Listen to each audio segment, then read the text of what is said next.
Today, the Matt Walsh Show, Elon Musk has been public enemy number one ever since he committed the sin of allowing people to speak freely on the internet. Now the left is using Lawfare to get revenge on him. The latest attempt is a major toxic work environment lawsuit from former employees of SpaceX. The word frivolous does not even begin to describe this thing. We'll discuss. Also, political candidate in Texas is caught sending racist messages to himself. Chuck Schumer tries to prove that he's a normal red-blooded American, and it goes horribly wrong. And LGBT activists in California are tearing down no U-turn signs because the signs are homophobic. What's that all about? We'll talk about all that and more today on The Matt Walsh Show.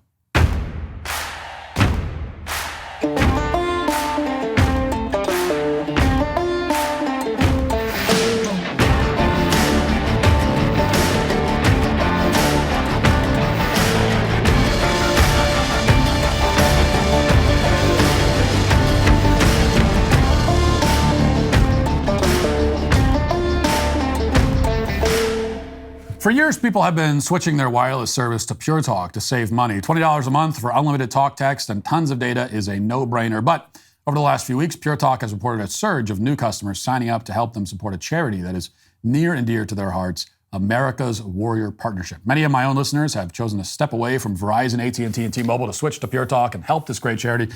It gets to do business with a company that shares their values. That's why Pure Talk has decided to extend their support for AWP through Independence Day. From now through Independence Day, Pure Talk will match every dollar donated. Switch your cell phone service to America's most dependable 5G network with Pure Talk. Visit puretalk.com/Walsh to start saving on wireless today. That's puretalk.com/Walsh today. Thanks to the flood of so-called workers' rights legislation and case law over the past generation, there are three words that are now music to the ears of every useless employee in the country. Hostile work environment. A claim for a hostile work environment isn't hard to put together, but it can result in millions of dollars in damages, often enough to destroy an entire company. And for that reason, hostile work environment claims have become the weapon of choice for both workers who are really bad at their jobs, as well as workers who actively want to sabotage their employers. The underlying idea behind a hostile work environment claim is that instead of having to show any single concrete injury, plaintiffs can simply point to a series of minor incidents that occurred over time. And each of these incidents in isolation may mean absolutely nothing. It could be a harmless joke that causes no mental distress whatsoever. But in a hostile work environment claim, plaintiffs are allowed to add up all of those little incidents together and then make the case that offensive conduct in general was so pervasive in their workplace that they couldn't be expected to perform their jobs. The exploding popularity of these claims has become a major tool of left-wing lawfare, and now it's having a noticeable effect on pretty much every major corporation in the country. It's slowing productivity. It's making everything more dull and uninteresting. Companies that actually try to innovate and excel are especially vulnerable. So you may have seen that 8 former SpaceX employees are now suing Elon Musk in Los Angeles, alleging, among other things, that he operates a hostile work environment in violation of the Fair Employment and Housing Act. These are the same former SpaceX employees who back in 2022 helped distribute an open letter that publicly called Elon Musk's behavior embarrassing. And they were fired, unsurprisingly, because attacking your boss in public generally doesn't go over well. But the employees, predictably, are back with a lawsuit against Elon Musk and SpaceX that every major mainstream outlet, from the Wall Street Journal to Axios, is hyping as a really serious piece of litigation. Here's CNN, for example, interviewing one of the 8 plaintiffs in the case. Watch. Paige Holland-Thielen is one of the plaintiffs in this case, and she joins me now. Paige, thank you so much for joining me this evening. I do want to go through each of these allegations one by one because they are frankly extraordinary. One is that people are evaluated on bra size. What's happening? Can you elaborate? There was a very popular tweet from a little while ago where Elon claimed that he was starting a university with what he considered humorous acronym, and I won't go into what that is, but that got very popular and got repeated all over the workplace. And one of the follow-up tweets was that D's get degrees, which was a joke about breast size. Due to the acronym of the fake college. So things like that were widely shared on all internal chat channels and talked about in meetings. So it turns out that, according to this plaintiff, Elon Musk evaluates employees based on their bra size. Pretty serious claim. I mean, It sounds pretty outlandish, actually, so you'd hope she'd have some proof to back it up. But instead of providing any real evidence for this claim, the employee points to a tweet that Musk sent out to his 180 million followers. And instead of just not reading the tweet or unfollowing Musk on Twitter, she apparently couldn't avoid seeing this horrible tweet. And conveniently, she says that she simply can't repeat the tweet on air. It's just too shocking, apparently, too upsetting. Now, if you read the complaint, though, you'll find the tweet she's talking about. So here it is. I'm gonna read it to you. It's very traumatizing, but this is what he tweeted. Quote, "Should I make the Texas Institute of Technology and Science real? It would, of course, have advanced social studies, too." Close quote. That's it. That's the tweet. So this is what's known as a joke, and millions of people who saw the tweet immediately understood that it's a joke. The acronyms for Texas Institute of Technology and Science and Advanced Social Studies would be TITS and ASS, respectively. So that's the punchline. And in a follow-up tweet, the complaint says that Musk wrote, "D's would get degrees" at his fictional university. Now, from those two tweets, we're supposed to conclude that Musk and SpaceX evaluate employees based on their bra size. It's a joke about D's getting degrees at a fictional university that he posted on Twitter. Now, what we learn from the tweet, if anything, is that Musk maybe needs to hone his material a bit if he wants to pursue a career in stand-up comedy. But we don't learn that he runs a hostile work environment, and we certainly don't learn that Musk conducts performance reviews that involve ranking employees by their bra size. That's just a thing that is not happening at all. This is the kind of frivolous complaint that now confronts SpaceX, a $200 billion company that is objectively doing more to make humanity a spacefaring civilization than any other organization on the planet, including NASA. A woman and her colleagues didn't like a joke that Musk made on the internet about a fake university, and the corporate press is promoting this aggressively as a major scandal. Forget about how SpaceX landed a 400-foot tall reusable rocket for the first time in human history. Never mind the fact that SpaceX could use that technology to land on Mars in the near future. Like, they are very probably going to do something that has never been done. It's like they are on their way to achieving potentially the greatest accomplishment in the history of mankind. Don't focus on that. Focus instead on this particular joke, a joke which, again, has nothing to do with Elon Musk evaluating employees by their bra size, which was the original accusation. So I pulled up the full complaint to see if I was missing anything here. There's a whole section devoted to the grievous injuries that fired SpaceX employee Rebecca Clark allegedly suffered. Here's the part about evaluating women based on their bra size. Quote, "Clark attended the Falcon meeting with Vice President John Edwards and HR Representative Janet Fernandez. She observed that Mr. Edwards acted in an angry and aggressive manner in response to employees' concerns about the hostile work environment. Clark pushed Mr. Edwards to clarify whether Elon's tweet indicating that a woman is valued based upon the size of her breasts was the view of SpaceX. Edwards ultimately repeated words to the effect of, 'SpaceX is Elon and Elon is SpaceX.' Simmons nodded his head in agreement with Edwards and repeated some of the things Edwards said, such as, 'The mission to Mars is the most important thing, and there's no time to focus on these issues at work.'" Can you imagine? He said going to Mars is more important than like a boob pun that Elon Musk tweeted. Where are this guy's priorities? I mean, come on. In other words, this woman was so offended by Elon's joke that she concluded that a woman is valued based on the size of her breasts at SpaceX. That's the leap that she made, in her own words. And when the higher-ups told her to knock it off because they want to focus on important things like launching rockets to Mars, she, of course, became even more offended and added that to the lawsuit as well. The rest of this complaint from these former employees is full of allegations like this. Actually, it only gets worse, actually. It reads like a parody of a lawsuit. It's almost as if they intended to catalog Musk's greatest hits on Twitter, and then some lawyer got a hold of the document and pretended to be outraged by it. So here's one of the allegations that's supposed to convince us that this workplace is extremely hostile. So hostile that these women couldn't get any work done. They were so traumatized by all of it.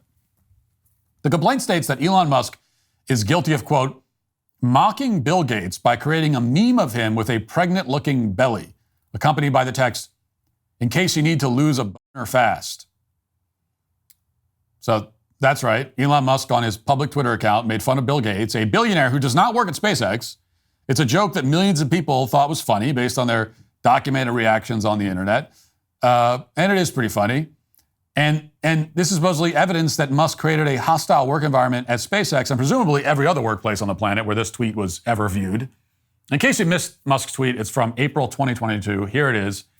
So you can see it there. So that's Bill Gates on the left. If you need to know who's the emoji and who's Bill Gates, he's on the left. And on the right, it's an emoji that Apple rolled out to depict a pregnant man. So I'll explain the joke here just in case any former ex-SpaceX employees are watching, looking slack-jawed at your screens, wondering what could possibly be amusing about this meme. You see, back in 2022, both Bill Gates and the Apple emoji were being widely mocked. Bill Gates wanted to tell the whole world how to live their lives in order to be healthy, but he's substantially overweight. Meanwhile, Apple styles itself as a tech brand for intelligent, science-conscious consumers, but they're pushing the idea that men can get pregnant. Elon Musk posted a meme combining these two absurd situations in order to maximize the humor. It's supposed to be funny. This is how jokes work on this planet that we call Earth. Now, it's a minor aside, but also note that contrary to what the complaint says, nowhere in his tweet did Musk suggest that he personally created that meme as opposed to simply sharing it.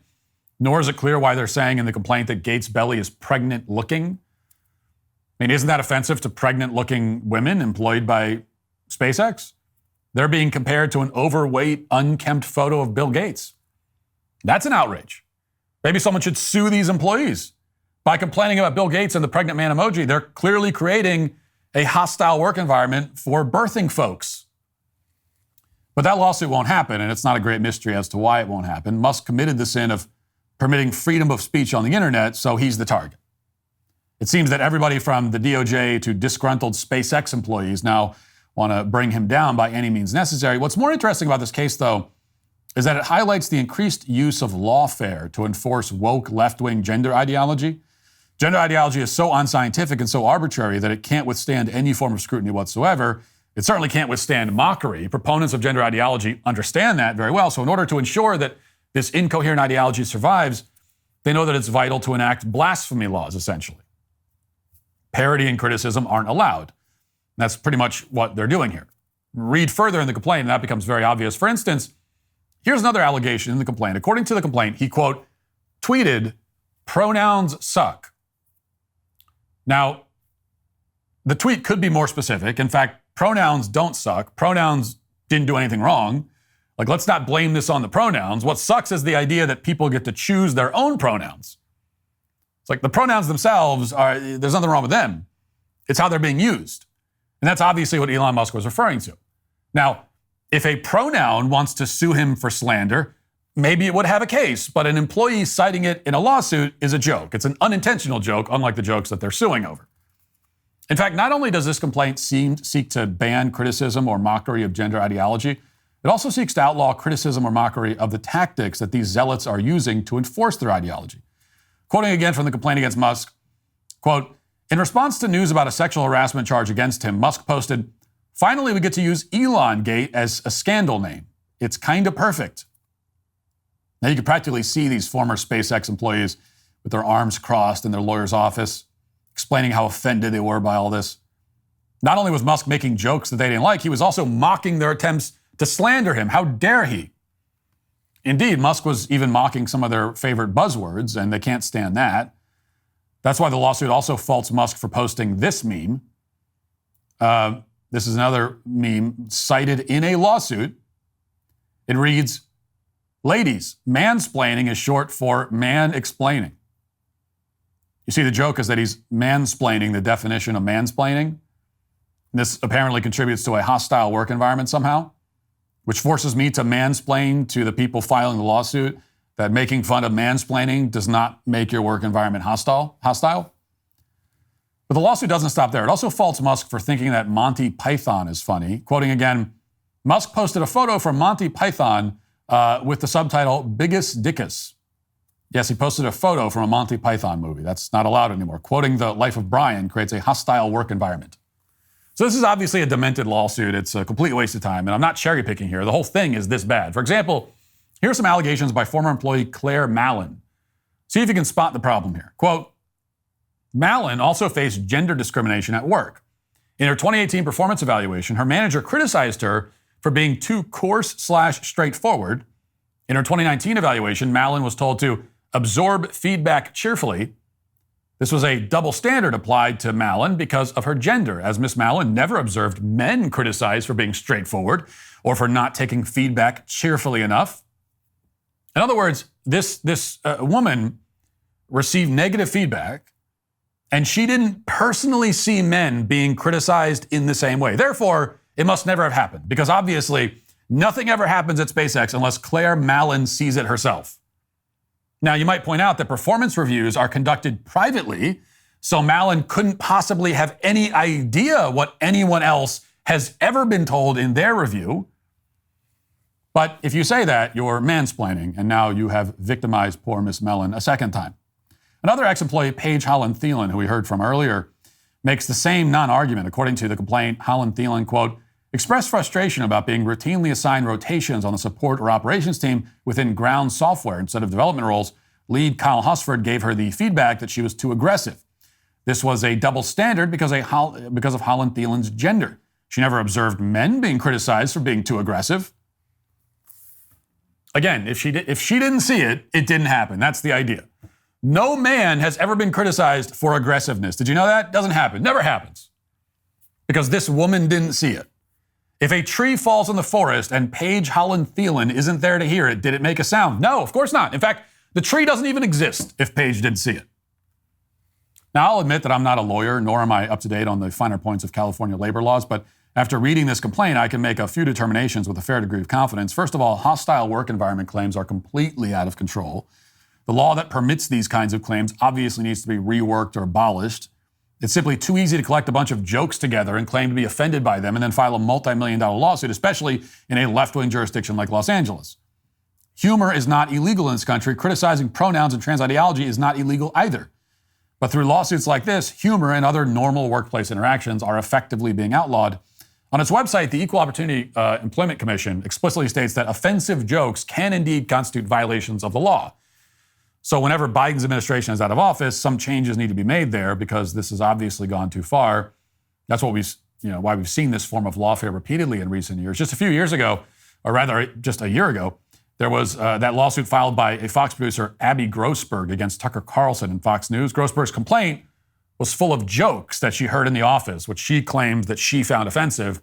From Grossberg's interviews on left-wing cable news channels, it's apparent that one gag in particular that really bothered her, it was the pictures of Nancy Pelosi that she says were plastered around the office. Watch. I show up first day of work, and I know that this is a popular one. It's been widely publicized. There are literally pictures like this big of Nancy Pelosi in a bathing suit in Europe, plastered all over. There was even one on my computer screen for the temporary computer I had to use, and I had to take it down. Now, the picture of Pelosi that she's mortally offended by happens to be all over the internet. In fact, it was broadcast on Tucker's show. Watch. America over this last 4th of July weekend and went up on a private beach in Italy, and we're going to go out tonight by singeing your retinas with a photograph of that event. This is third in line from the presidency on a private beach in Italy. Soak it in, ladies and gentlemen. Close your eyes as you go to sleep tonight and try to get that image out of your head. If you can. We'll be back tomorrow night, 8 p.m. The best night with the ones you love. See you then. Oh, Jason Chaffetz is in. For Sean, is that correct? I'm sorry, I'm hearing that. Tucker, Jason what are Chaffetz. you doing? You put up that. What'd you get every person in the country to turn off their televisions? You throw that up on the screen? I didn't mean it. Someday I'm going to have a show before you, and I'm going to do that to you. So if I had to explain this to the offended women, this is what's known as banter. They're joking around about a picture that millions of people were joking about. But none of that matters because Grossberg says she was bothered by it. And add that to a zillion other similar complaints, and you get a hostile work environment and a settlement worth millions of dollars. And as a side note, you may have noticed that it seems so often to be women who are behind these complaints. SpaceX is trying to go to Mars, and Elon has to deal with a bunch of women crying because their feelings were hurt by a tweet. A bunch of women saying, I didn't find that funny. That's not funny. And the funny thing is that these women are ostensibly doing this in order to defend the rights of women in the workplace, But all they've really succeeded in doing is reinforcing every negative stereotype of women in the workplace. Like, if you want to make it so that nobody wants to hire women or work with them, this is how you do it with stuff like this. Every single negative stereotype is reinforced by a woman who's, everyone else is trying to get their job done. You have a woman sitting there, this isn't funny. I'm offended by this. The best thing you can do if you want to help the rights of women in the workplace is just like move on with your life and stop being offended by everything. Anyway, these kinds of complaints are becoming more common in part because the media always pretends to take them seriously, even when they make no sense. Take, for example, the complaint about a toxic work environment at Jimmy Fallon's show. This complaint hasn't materialized into a lawsuit, at least not yet, but it was still presented by media outlets as evidence that Jimmy Fallon's workplace is hostile and oppressive. Watch.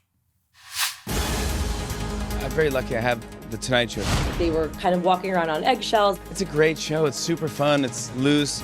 Jimmy Fallon and the new Rolling Stone expose. The bombshell report includes claims of erratic behavior, a toxic workplace, and 9 showrunners in just the last 9 years. This morning, I spoke with journalist Christy Lee Yandoli. She also reported on the toxic workplace claims at Ellen and the Kelly Clarkson Show. In your estimation, in your opinion, what did you take away from your reporting? The biggest takeaway from my reporting, after speaking to 2 current and 14 former employees on the record, is that they said that there were what they call good Jimmy days and what they call bad Jimmy days, where his behavior was allegedly erratic and inconsistent.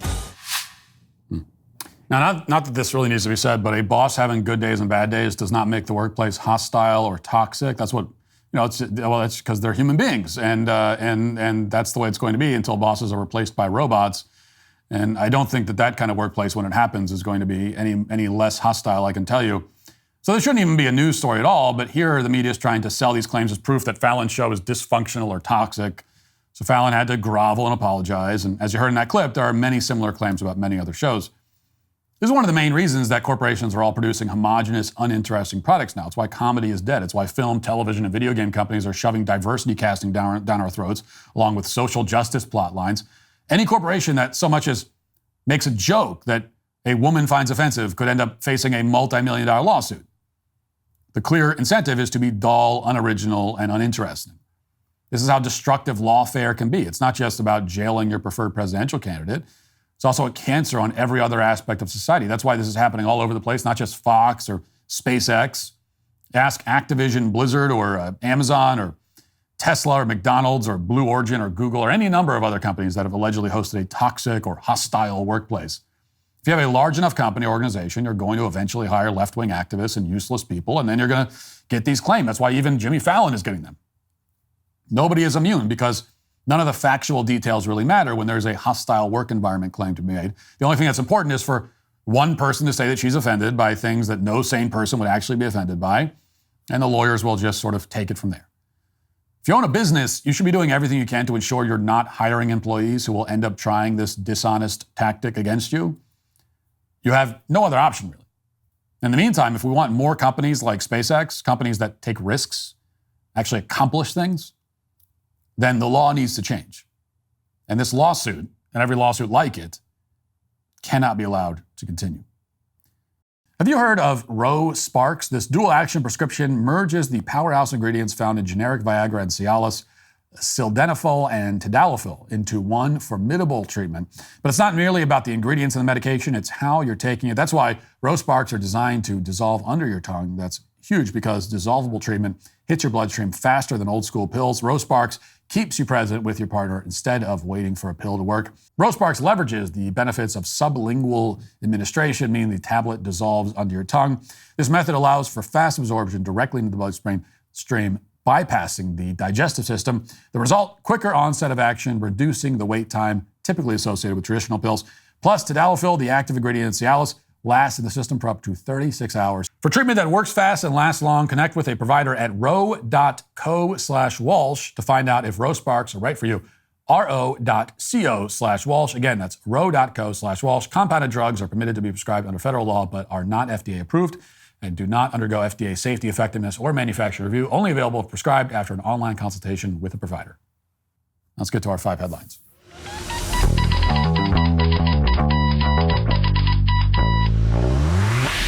Let's begin with a great story out of Fort Bend County, Texas, where a candidate for public office has been the victim of racism online. He's been the victim of racist harassment. This poor guy has been targeted by absolutely vicious and bigoted comments. Now, of course, the only very minor stipulation that you've already guessed is that, of course, he wrote the comments himself. So here's a local news report about it. Within the last hour about the charges against the challenger running for Fort Bend County Precinct 3 Commissioner. Yeah, he is accused of creating a fake social media account to post racist comments directed at himself. ABC 13's Rosie Wynn joins us live from the Fort Bend County Jail with new information. Rosie. And Gina, the Fort Bend County District Clerk just made those charging documents for Thurl Patel available to the public. More than 20 pages that we have spent the last hour sifting through, and the allegations are alarming. Here is what we know so far. Back in October, the DA's office received a request from Precinct 3 Commissioner Andy Meyer to look into who was behind several social media posts directed at his opponent, which is Patel. This came after Patel sent out a press release with a collage of supposed racist social media posts that he claimed were directed at him. Meyer told investigators he recognized one of the accounts behind the comments as Antonio Scallywag. The documents then further detailed how they linked that account back to Patel, including getting a subpoena from Facebook and Google. From there, they were able to obtain account and payment information matching Patel's credit card number, address, phone number, and other personal data. Patel now faces a third-degree felony of online impersonation and Class A misdemeanor for misrepresentation of identity. The DA's office tells us this is the first time that they've charged someone with that specific election-related misdemeanor. Now, we have made efforts all day to try to reach Patel, whether it was through phone, social media, or even the address listed on his candidate filing. We also reached out to his opponent, Precinct 3 Commissioner Andy Meyer, but a spokesperson tells us at this time they have no comment. We're told that Patel did bond out of the jail here early this morning. His next court appearance is on July 22nd. Okay, so he wrote the racist comments to himself, which, by the way, doesn't mean that he isn't still a victim. I mean, he still had to read the comments. In fact, he had to read them. If you think it's traumatic to read racist comments, imagine how traumatic it is to write them. Because he's reading them while he's writing them, and then he reads them again. And so, arguably, he's more traumatized than he would be if he didn't write them. He's even more of a victim. That would be, at least that's the defense I would try. You might as well give that a shot. Let's take a look at the actual posts. There's a collage of racist messages that he wrote, and that he made a little collage, put it up on this is what he posted online. So you can see there. Commissioner Andy Myers is a red-blooded Christian against crime and against taxes. Foreigners like you are trying to take away my freedom and guns. How do we let you, King Pong, KP George, brainless, not Brian Middleton, who loves criminals and Soros, Democrats, take over Fort Bend? You will not turn us into India or China. Remember the Alamo. You're just throwing it all in. Are we sure did he write this, or did he run this through like some sort of AI generator? What else have we got? I'm against false gods and their worshipers winning office in Christian nation. I'm with Myers all the way, because he serves Jesus, unlike Patel and his followers who worship monkey and elephant. Keep in mind, he's writing this about himself. Was he even born here? Probably communist. We don't need more, can I say that? We don't need more sand and negroid subhumans who smell like curry and filth in our country. Go back to Bombay. You are not and will never be a true American. This guy really doesn't like himself. Like, he's got some serious self-esteem issues. That's what I'm worried about with this guy. Trust me, Andy Myers is a true Christian. Our first commandment orders us to denounce all false gods like the monkey and elephant. Like, he really hates his own religion. I think he's getting something out about himself and about his, he's working through some things, this guy is. I don't know. We don't need to pronounce your name. Learn English. And if I see you wearing that dot on your head, I'll wipe off myself. Fort Bend is red. He's a dirty Pakistani big who supports terrorists and turning God's USA into a vote Myers. Anyway, but then there's a positive comment. Taral is like a breath of fresh air. He needs to win. That's a positive one. So he threw in a couple positives too. So he was saying all these terrible things about himself, and I think it was really hurting his self-esteem. So he also threw in some positive comments. Okay. For years, Indians have come to this country and have done their best to stay away from every other American. I'm sure you're a good person. I wish you all the luck. Sadly, I will never support an Indian or an Asian. What? First of all, they've done their best to stay away from every other American. No, they haven't. I mean, they run like, they run like convenience stores and stuff that regular Americans go into all the time. I got no issue with that. So those are the comments. Those are things he wrote. So I'm allowed to read all that, and because this person has written about himself. So what can I say? The funny thing is that, this guy could have easily gotten away with this if he had just claimed that these were emails that people sent him. Now, it would have been obvious. It would have been obvious that it was fake still, but nobody could have proven it. You'd have plausible deniability if you just post a collage of, look at these emails that I got. Or you could even do the snail mail hoax if you wanted to, which is a popular one. Or do the thing with probably maybe the most popular genre of this sort of, the most popular subgenre in the overall genre of fake racist messages is the note left on a car windshield. And he could have done that because there's no way for anyone to ever prove that you left it there yourself unless there was a security camera or something. But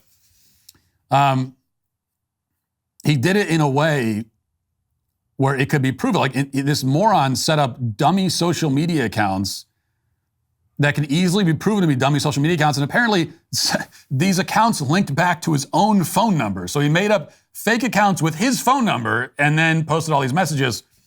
And on top of that, evidently, he had previously used some of these dummy accounts to attack his opponent.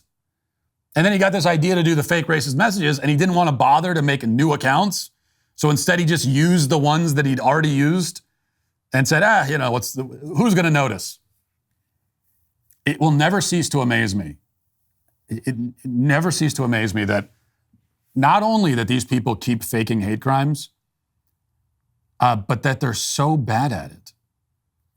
That's the amazing thing, is that how could you be this bad at it? How is it that the hoaxers have not evolved at all? That's what I don't get. People are more skeptical about this sort of thing than they've ever been, right? You have people like me, many of us, who instinctively we just dismiss and don't believe pretty much all hate crime and hate incidents stories unless you provide evidence, like real evidence. So we're at a point where, of course, I never heard about this story before this revelation, but if I had seen it, I would have said, yeah, it's definitely fake. Like, he made that up. Unless you can prove otherwise. But until you prove otherwise, I'm just going to assume out of the gate that it's a hoax until you prove otherwise. And that's the way that many people look at it now. And so you would think that the hoaxers who are still hoaxing in this environment would be highly evolved, highly skilled, coming up with extremely sophisticated hoaxes. But no, it's the same hoax over and over again. They haven't even learned how to convincingly mimic the speech patterns and tone of voice and writing styles of the people they're trying to frame for these incidents. Like, he's obviously going for a kind of conservative boomer vibe with these posts, right? The random punctuation, the capital letters, all this kind of stuff. The things like democrats, that. So he's going for the boomer vibe, which I get why he's going that direction with the hoax, but it's so exaggerated, so over the top that it just doesn't land. So I would rate this hoax, this is like a 2 out of 10 on the hoax scale. And they're always 2s and 3s. When's the last time we saw even a 4? When's the last time a hoax got over 5 on the scale that I just invented right now? Meanwhile, what does it tell you that this guy, this non-white guy named Taral Patel, can run for political office in Texas, and the only way he can get himself targeted by racist comments is if he writes them himself? Like, what does that tell you? I mean, even if one or two actual real human beings posted comments like, hey, you're Hindu, go back to India, you damned foreigner, or whatever, even if like one or two real people really said something like that, it wouldn't mean that the racism is rampant. It wouldn't really mean anything. It would just be, that's the other amazing thing about these kinds of stories, is that the internet, there are billions of people on the internet, and people say horrendous things on the internet all the time, right? So you would think that if you want to find an example of someone being racist against you, and you go to the internet, you could find one or two genuine examples. Because you can find an example of just think in your head of the most horrific thing anyone could ever say. You could go to the internet and find people saying that thing. So, and yet, in spite of all that, apparently he could not find one single genuine case of anyone saying anything racist to him, even on the internet. And we can assume that because if that example existed, he would have just used those examples rather than making them up himself. But he couldn't even get that. He couldn't even get one or two. So he resorts to this instead. Which just tells us that, of course, it tells us what we all realize, that this kind of racism is very, very rare. We live in a society where where white racism against non-white people is extremely rare. There's just not a lot of it. That's what it tells us. And especially white racism against people from India. Like I don't think I've ever even heard of that. I've never encountered a white person on the internet or otherwise who has that form of racism. So, this is what, and he could just be happy with that. That's always an option. Another option is to say, oh, I'm an American of Indian descent. I'm in this country. People accept me. It's not an issue. It's not a problem. I can run for political office and nobody even brings up it's fine. He could be happy about that. But no, he has to find a reason to be a victim, of course. All right, another, okay. I guess I don't know why I'm doing this again. So there's another Caitlyn Clark related controversy. I swear to God, I'm going to stop. This will be the last time. There's so much WNBA talk. This can't continue. It cannot. It just can't. But I feel like I need to bring this one up just because, for the sake of being fair, being non-biased or whatever, to reclaim my journalistic credentials, even though I'm not a journalist. So there was over the weekend, there was more footage from a WNBA game on, I believe, Saturday that went viral, and all the people are talking about it. And here we see Caitlyn Clark getting fouled. I'll show the clip in a second, but lots of people online are very upset about this. They say it's another example of Clark being targeted. It was assault. It was a vicious attack. This foul has been headline news on Fox News and New York Post. Conservative media has made a thing out of it. And I'm seeing multiple people online say that this is criminal assault and that the person responsible for it should be arrested. There's that level of outrage over it. So let's take a look. This is Angel Reese fouling Caitlyn Clark. Let's go ahead and play this. Yeah, that's right. Is being reviewed for possible upgrade to a flagrant. All right. There it is. You see it again. Slow motion. Yep. Right in the back of the head. Across the head, and they will go to the monitor to review this one. Okay. So that was the foul. And I got to call these as I see them. I do think that Caitlyn Clark has been a target. Talked about it on the show a week or two ago. but not every foul against her is some kind of crime against humanity, okay? And this one is just a foul. And I guess the real reason this jumps out at me is that all the people pretending to be super angry about this particular thing that I just played, I have to assume you're engaging in performance and you know it. You know that that's a foul. It's a basketball foul. It happens all the time in basketball. It really does. It's not, without any, look, put it this way, with no context, you show a basketball fan that clip, they're not going to say, what was that? Oh my gosh, how could that have happened? Criminal investigation immediately. No, they're like, oh, that's a hard foul. I think they ruled it a flagrant foul, and yeah, it's that. Okay, fine. But those things happen in basketball. They're pretty routine. You can even see she's making a play on the ball. She's looking up. She's not, and she smacks in the back of the head. It's not anything unprecedented. It's not a crime. It's not assault. Oh my gosh.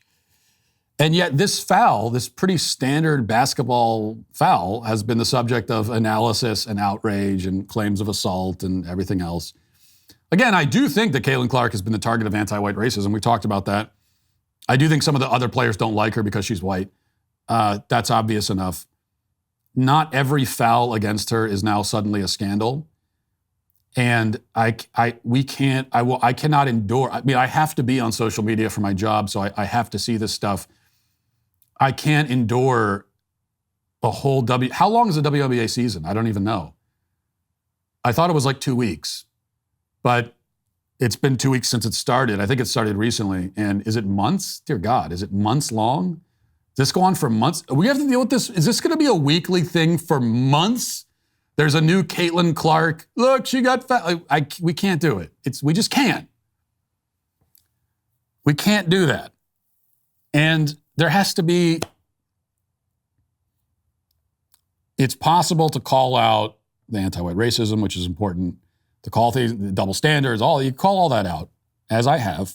And but at the same time, we don't have to become dorks crying and calling a foul in basketball assault. Now, it's possible that you could commit it. I mean, if somebody walked up to her and punched her in the face, yeah, that's assault. That's actually assault. It's not as though the field of play in sports is the purge, and all criminal laws don't apply. We're not saying that. But someone, a hard foul in the course of playing the game is just that. It's just a foul. And I think everybody understands that. But this is a thing now. It's a thing on the internet, and so and it's content. So I think this is it's going to be every week. It's like once a week we're going to get the Caitlyn Clark thing on Twitter, and we're going to hear so much about the WNBA in the coming weeks. I'm terrified by the prospect. All right, one other quick thing, much more important. Chuck Schumer has been in the Senate for 672 years but he's still just a normal guy. He's a normal guy. He hasn't lost touch with the average man. He is an average man. He's an everyday American, as the politicians would say. To prove that, he did what many politicians have done before him. He posed for a picture in front of a grill. And this photo op went about as well for him as it has for every other politician. So many politicians have tried this exact photo op, and somehow they fail at it. It's the simplest thing to do, you would think. You also don't need to do it. You don't really gain anything by posing in front of a grill. We're not actually impressed that you know how to grill. Like, we know you probably don't know how to grill, but even if you did know how to grill, it wouldn't change our perception of you at all. But if you're going to do it, you would think, have someone on your team who knows something about grilling. It's not a difficult subject, and have them look it over real quick before you post it. But they don't, so they always fail at this. So yesterday he tweeted, we have the tweet, don't we? Okay, here's a tweet. Our family has lived in an apartment building for all our years, but my daughter and her wife, just bought a house with a backyard, and for the first time, we're having a barbecue with hot dogs and hamburgers on the grill. Father's Day heaven. First of all, no, before we even look at the picture, we've already got so many problems. No man, Father's Day heaven. What kind of man would ever say that? What kind of man is standing at the grill, grilling up some burgers and dogs? Like, this is Father's Day heaven, I tell you what. All right.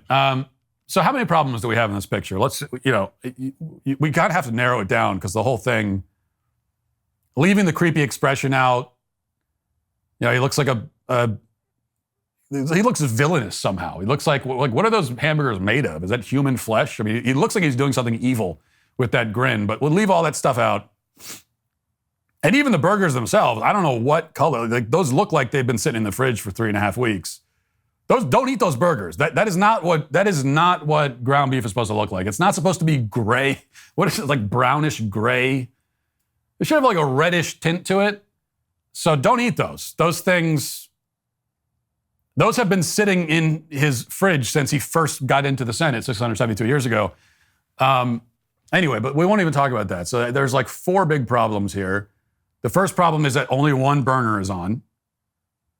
So you got it, what you kind of want to do is you want to turn all the burners on. You can actually use, so you don't have to use, I don't know if he doesn't know this, but you don't have to use one burner at a time. That's not how it works. You can actually use all of them at once. And it's a lot more convenient that way. He also, what else do we have? So the hot dogs are done and the burgers are raw. The burgers are very raw and the hot dogs are already done. So he's timed this terribly. What you want to do is you want to put the burgers on first because the hot dogs cook a lot quicker. It doesn't take long for the hot dogs. You're not even, they're already cooked. So what you're doing is you're really just singeing them, right? So you want to put the burgers on for a couple of minutes and then you throw the dogs on and then you could do, and if you're only doing 6 of each, you should be able to get it all done, time it perfectly. This is some people who really grill. We pride ourselves on the time. It's all about timing with grilling.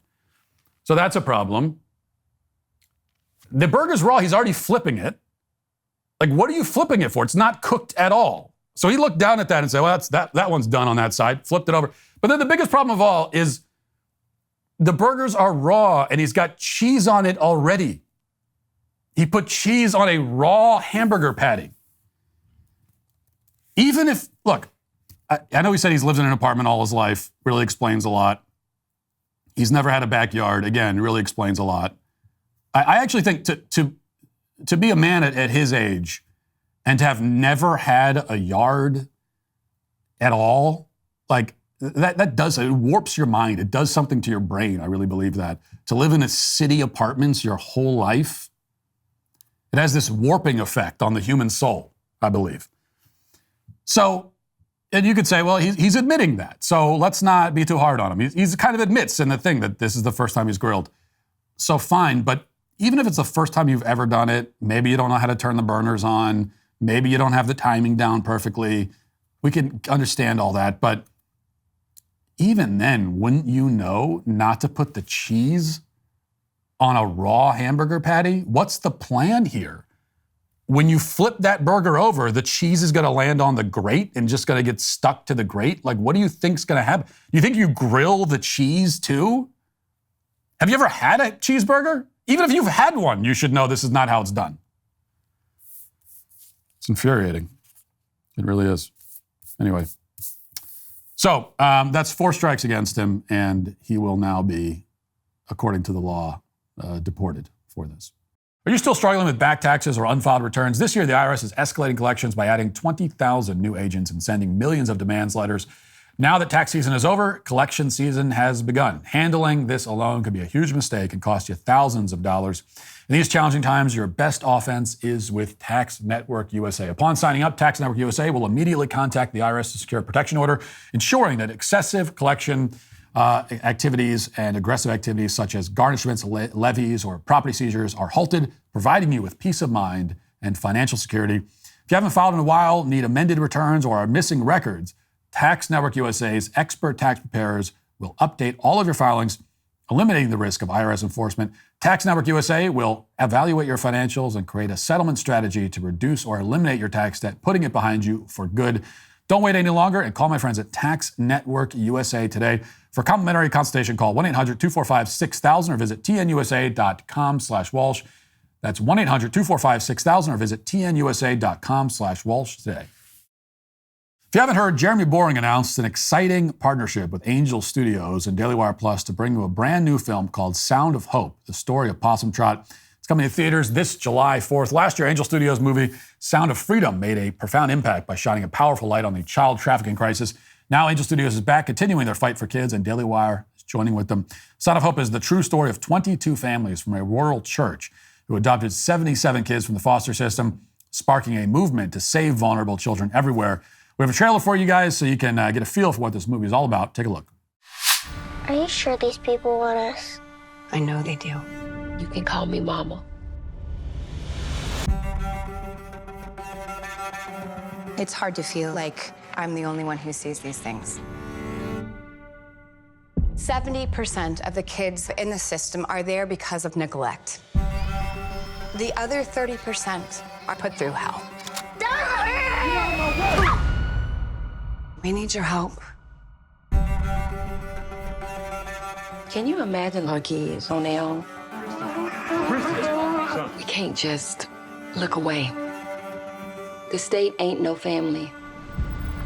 Are you sure these people want us? I know they do. You can call me Mama. Oh, Lord.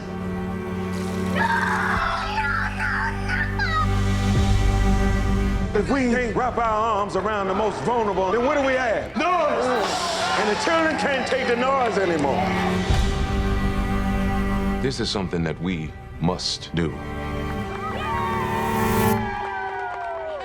22 families want to adopt. Whole town wants kids now. That's about right. What's happening with Possum Trot could mean a huge change for the system. We want the ones that nobody else wants. Who hurt you, baby? I'm not giving up on you. You can't give up on me either. What we gonna do? Everybody's falling apart. I'm doing the best I can. The real world hits hard. I don't want to be here! I can't give him back. We gotta work on this together.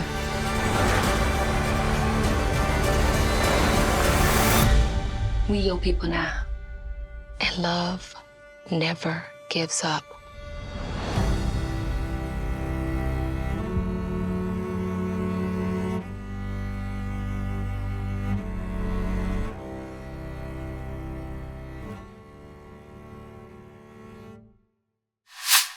I watched this film myself. I have to say it's incredibly moving, and it places strong family values at its core. It's more than just a movie. It's a call to action. Right now, there are over 100,000 children in foster care that need homes.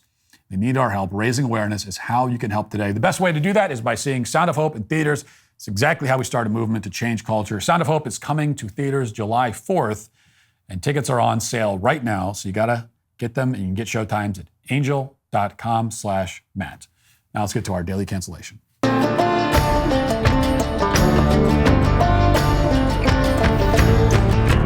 We have a real crisis on the right, a serious problem that keeps me up at night. We talk about it all the time casually, but I don't think we've really stopped to consider what it means. We don't take it as seriously as we should. We haven't thought about the implications of this crisis, and the crisis is this. The left has transcended satire. We cannot satirize these people anymore. We cannot make a parody out of them. They've descended so far and so fast into madness that there's simply no way for the satirist to stay in front of them. Inevitably, any satire of the left will be satire for maybe like 3 days before it becomes reality. And that's in the best case scenario. But more often, satire of the left isn't even satire at all, even at the moment that it's created, because it's actually tamer than reality. The right's satirized version of a leftist is very often more normal, more sensible, more coherent than an actual leftist. This is a problem. It's a problem we face. And there may be a way around it, but we're going to have to start getting very innovative if we want to keep satire alive. The old methods just don't cut it anymore. We have to go farther. We have to be more creative, more daring. That's what it will take because of things like this. So here's a very real news report out of Los Angeles. This just happened last week. Again, not a joke, not a skit. Real thing, happened in real life. Watch.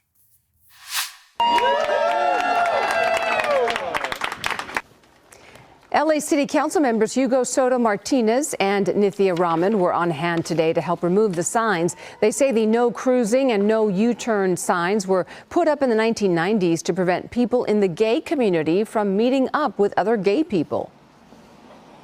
I was also surprised that these U-turn signs were still up. And at first, they seem a little, okay, it's just a no U-turn sign. But when you learn the history of it and you realize that these were used to profile gay people, it's so important that we have these removed.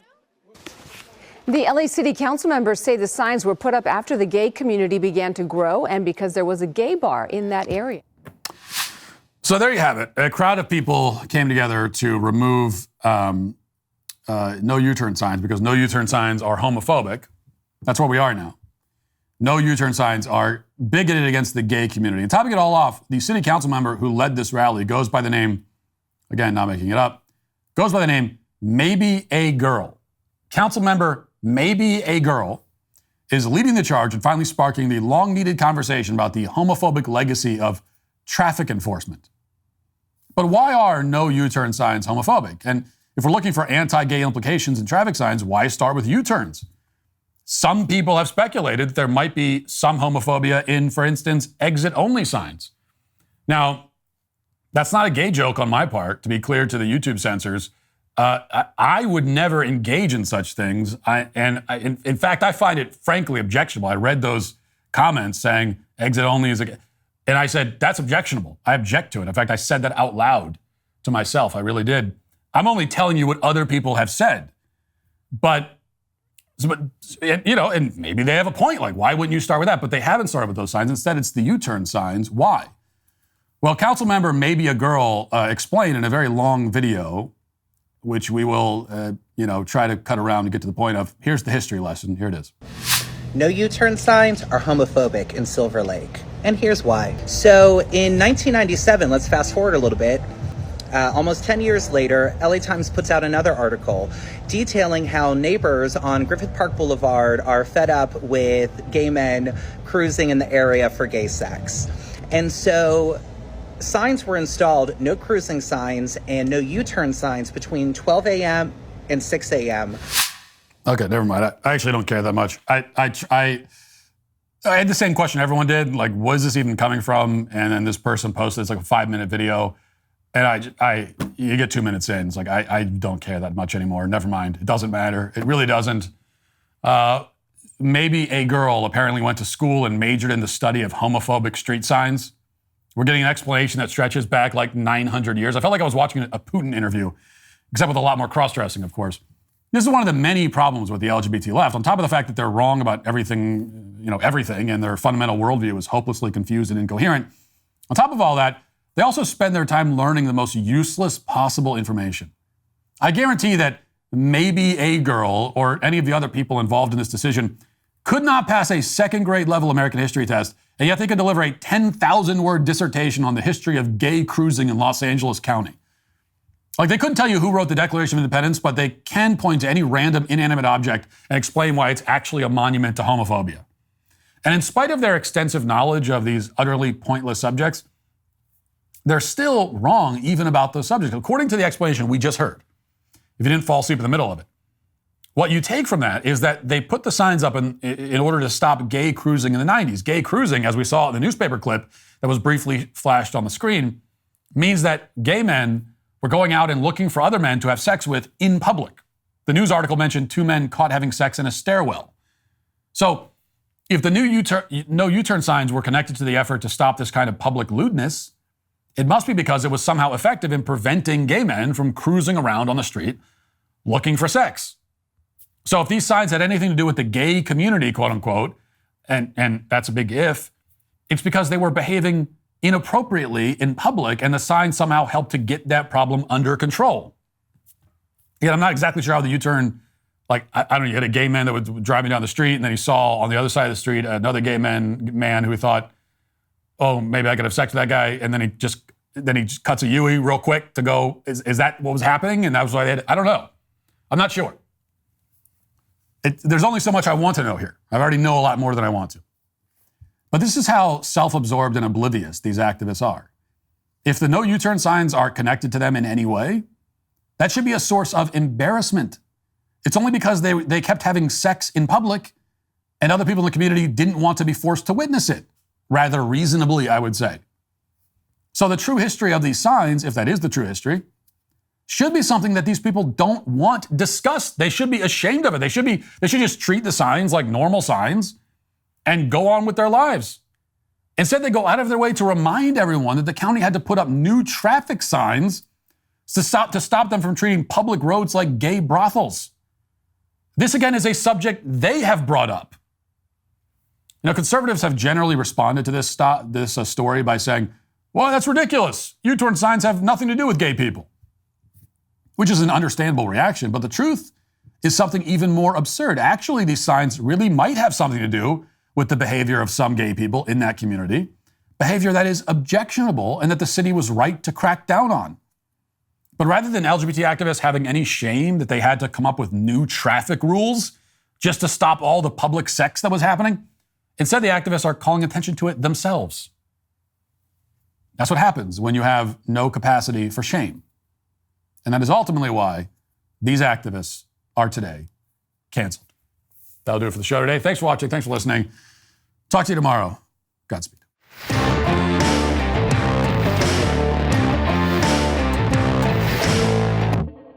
John Bickley here, Daily Wire Editor-in-Chief. Wake up every morning with our show, Morning Wire, where we bring you all the news that you need to know in 15 minutes or less. Join me and my co-host Georgia Howe for daily coverage of all the biggest stories on Morning Wire.